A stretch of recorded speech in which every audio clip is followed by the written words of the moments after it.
In this video, let's discuss support and resistance. The concept of support and resistance you need to know as a beginner trader or an advanced trader so that you better know how to use support and resistance to better your trading strategy. So I'll be going through this very content: what is support and resistance, concept of support and resistance, function of support and resistance, and strong support and resistance, because it's very important. All of this in this video. Watch this video all the way to the very end. Please consider supporting this channel by leaving a like for this video, subscribe right now, and turn on the bell notification for more forex videos like this one. Also check the channel for all that content. The first thing here is, what is support and resistance? So basically, you can say support and resistance are turning points in the market. So you can say where money change hands. So money change hands from buyers to sellers. So if there are enough buyers, market is going to move upward, and if there are enough sellers, market is going to come back down. That is the basic concept of support and resistance. They are basically turning points in the market, and this is very important. The next thing here is the concept of support and resistance. So the basic concept of support and resistance is, if you take note of a very important level, let's say this was a very strong level, and then market move up from that level, come back down, and then at this very point, there are tendencies that the market is still going to move up from this very area. Why? Because the people that enter a trade from this very point, the initial time that market move upward and market come to the same level, because they collected profit, market begin to come down. So they believe, since market moved from here in the past, market will still move from this very point as well to the upside. So they will want to take a buy position at this very point. Not only that, the people that did not enter the trade at the first time that market move all the way from here upward, they will want to take a position when market come back down to the same point, okay? Because maybe the first time they felt they were left out of the market, they did not take any trade, so they want to take a position from here all the way to the upside. And if market come back down again, the same thing is going to happen. So this is the basic concept of support level, and at this very point right here, we can consider it as a buyer's zone. This is the point where buyers buy the market, create that very imbalance that make price to move all the way to the upside. Support level occur when demand exceeds supply. Very simple. So you can simply say, at support, demand increases, and therefore price is going to rise all the way to the upside. And you can consider that as a floor, okay, for the market moving upward. And the next thing is resistance. The basic concept about resistance is, if you have a very strong level up there and market move all the way upward and find a significant point and come back down, what this means is there are sellers that is at this very point that is willing to move the market all the way to the downside. So what will happen in the future is, if market move up again to the same point or the same level or zone, they want to take advantage of the fact that market moved from this very level in the past. So it means that if market come back to this very point, market is going to come back down again. So it's not only those that took the trade at the first instance, but those that were left behind will want to take a position the second time, because they believe that if market move from here the first time,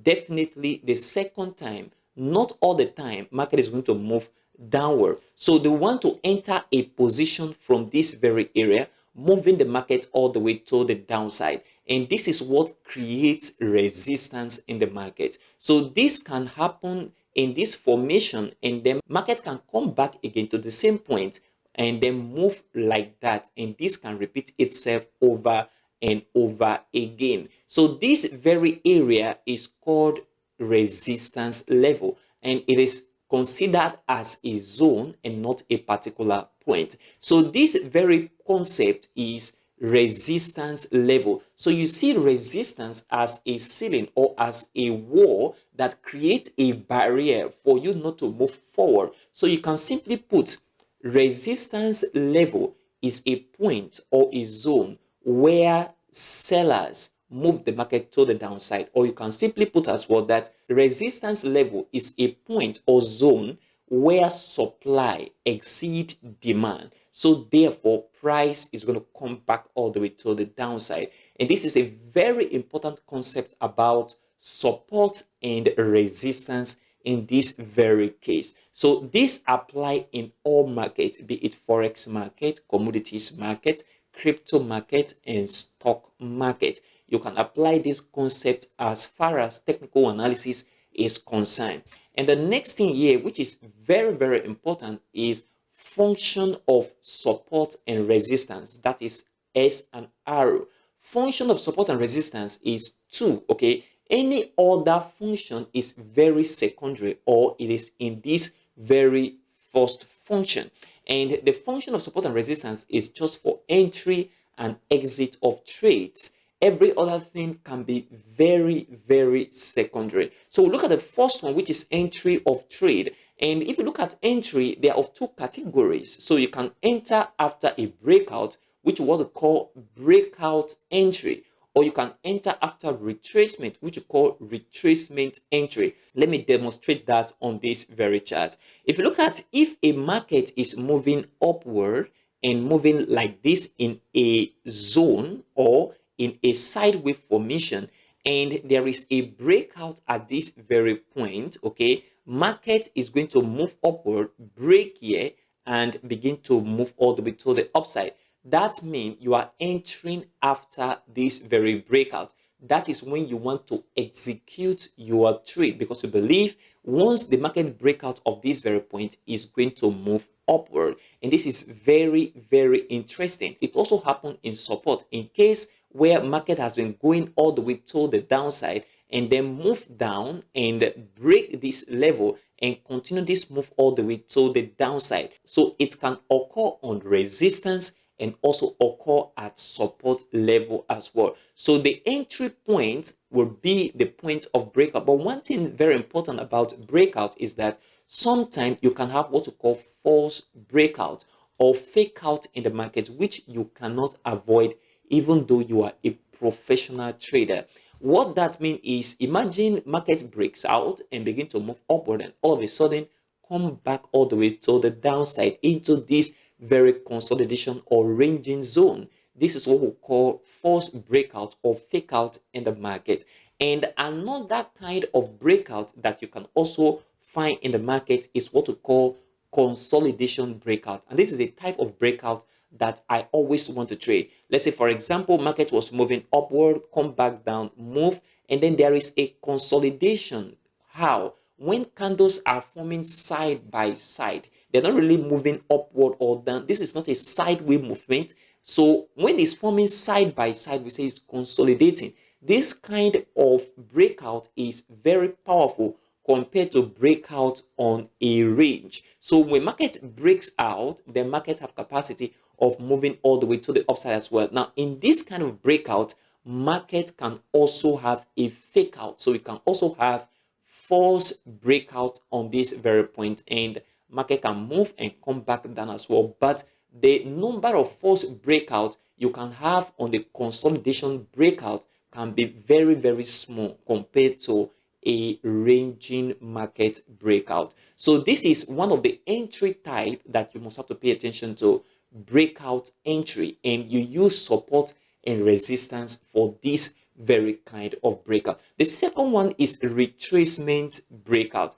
Retracement breakout can occur both in a ranging market and in a trending market. Let's say, for example, markets have been ranging between 2 horizontal boundaries, and afterward we see a breakout at this very point of important resistance, and the market move upward.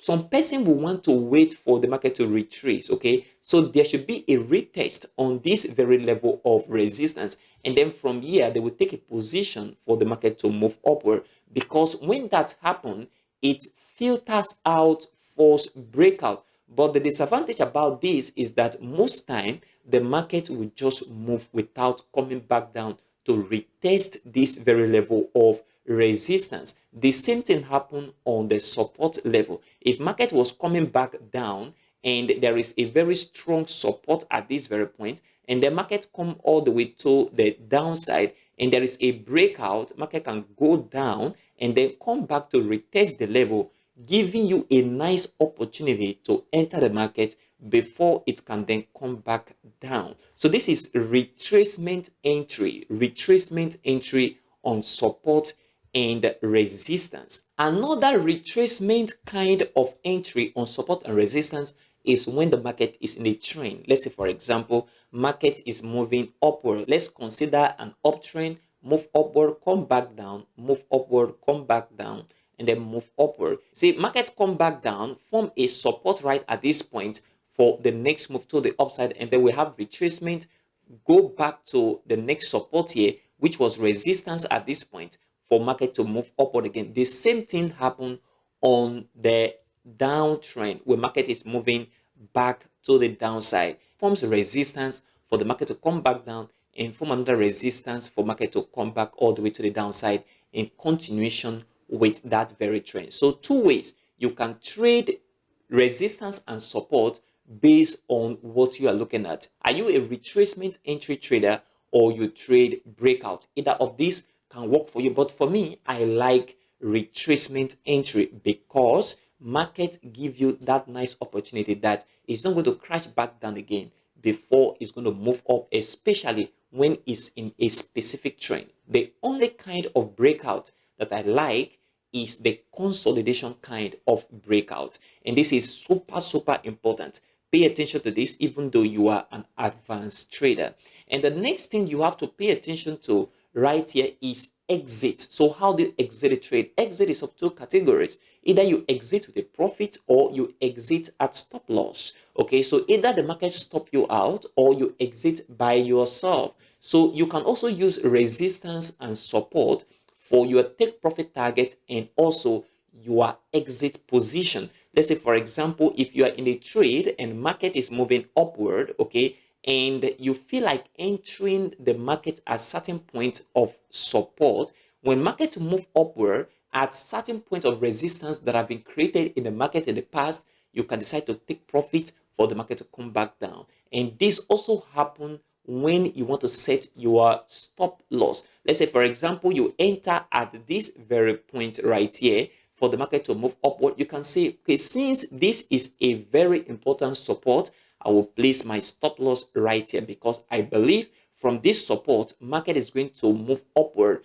Buyers are going to come in to create that demand imbalance for price to move upward. What that means is price is not going to come back down. So therefore, I will set my stop loss at this very point for market to move all the way to the upside. So you can use support and resistance as a point of setting your stop loss and your take profit target. Now, I am not talking about risk reward ratio in this very video. I will talk about that in the next video, so watch that video out. And this is what you must have to consider when it comes to exiting a position using stop loss and take profit target based on resistance and support. And there is no how you can accurately set your take profit and stop loss without considering support and resistance level that has happened in the past, because that will give you a clue about what the market is about to do. Strong support and resistance. We all know that not all support and resistance are strong in the market, and this is very important. So the first one is number of tests. There is something very important right here that I want to let you to know when it comes to number of tests. And there is this concept of, if you were in a horizontal market, that is a sideways market, and market come back down, retest this level, go back to the upside, retest this level, okay, and from here we did not consider the level strong. We consider the level strong on the third touch, okay, which is this very support, and then this is the best point to take your trade upward. Now, the fourth touch is also best to take your trade upward, but the fifth touch and the sixth touch, markets have overtouched the level. What that means is there is a weakness in the level and there is a high capacity for a breakout to happen all the way from the sixth time to the seventh, eighth time and break downward. So this concept of the multiple time the market touch a certain resistance and support level, the stronger it is. Yes, the stronger it is, but if that exceed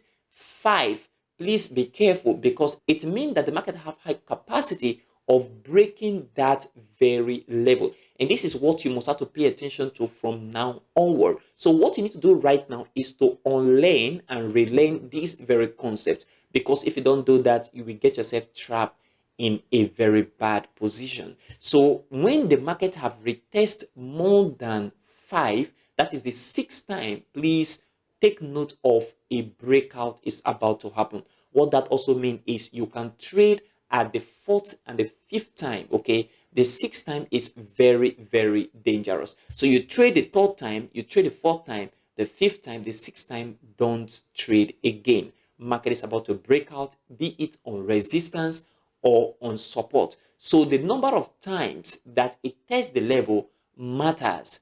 Don't take trade when the number of times have exceed 5. How recent is the support and resistance? I see some people, when they want to do chart analysis, they will go far way back to 2 years ago, far way back to 3 years ago. No, traders are not looking at that very 2 years level again, although it depends on the chart you're looking at. But traders are not looking at resistance that happened 3 years ago or 4 years ago. Recent resistance are very, very important and crucial, and that is the one you must have to pay attention to, because that is what majority of traders looking at that very time frame is looking at as well. So be it support or resistance, the recent support and resistance is very, very strong and important in the market compared to resistance and support that happened few months ago, a year ago, or 2 years ago, as the case may be. So this is a very important tip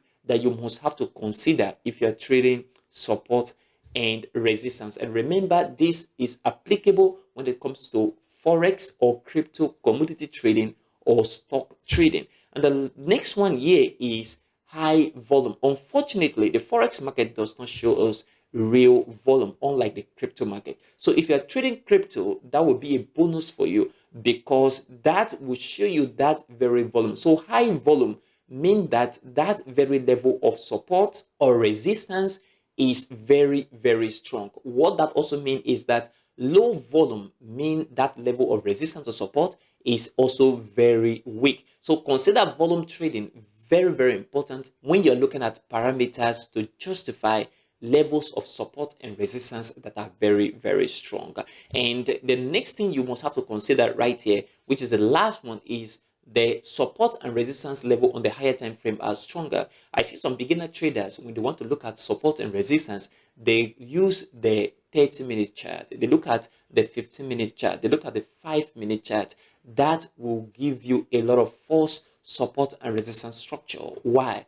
Because those levels are not considered as strong level. The number one strong level you can find in the market, or the time frame that can guarantee you a strong level, is from 4 hours chart and above. We're looking at the 4-hour chart, we're looking at the 1-day chart, look at the 1-week chart and 1-month chart, depending on the kind of trader you are. But when we're talking about higher time frame, we are looking at 4 hours chart and above, and that is the time frame you should consider support and resistance to be strong on. Okay, and this is very important. Don't look at the 30-minute chart or 15-minute chart and you consider those support and resistance you find on those time frame as strong. They are not. So consider higher time frame support resistance to be stronger compared to the smaller time frame. Another thing you can do is, if you want to trade a smaller time frame, look at the higher time frame and look at the support level there,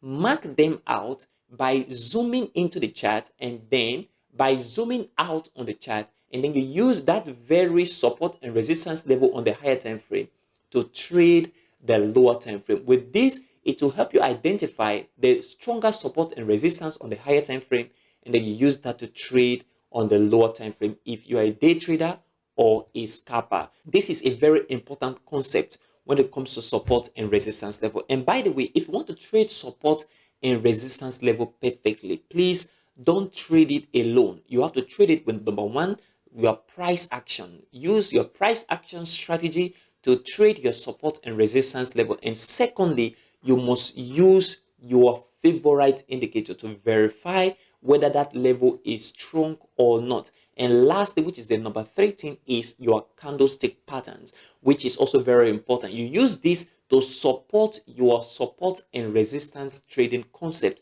so that it better puts you in a better position of taking good trades and be in the right direction of the market. So this is the concept of support and resistance and how you can use it to better your trading methodology. Please consider supporting this channel by leaving a like for this video, subscribe right now, and turn on the bell notification for more Forex videos like this one. Also check the channel for all that Forex content. And if you want to watch my video on divergence trading strategy, check this video right here. It's going to help you a lot to know how to trade divergence, and also my 5 top golden rules that help me become a better trader. Check that video right here. It's going to help you as well. Thanks for supporting this channel.